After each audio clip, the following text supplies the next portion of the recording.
15 sweets in a jar, 4 of the sweets are red. Jill takes a random sweet from the jar, write down the probability that the sweet is red.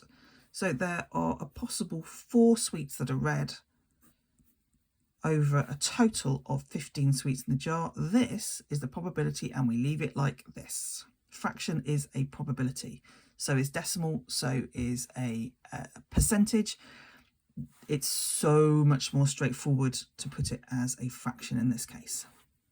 There are only green counters and blue counters in a bag. The counters take a random from the bag. The probability the counter is green is 0.3. The probability the counter is blue, so it is not green. Not green means we take that probability of green away from 1, and that leaves us 0.7.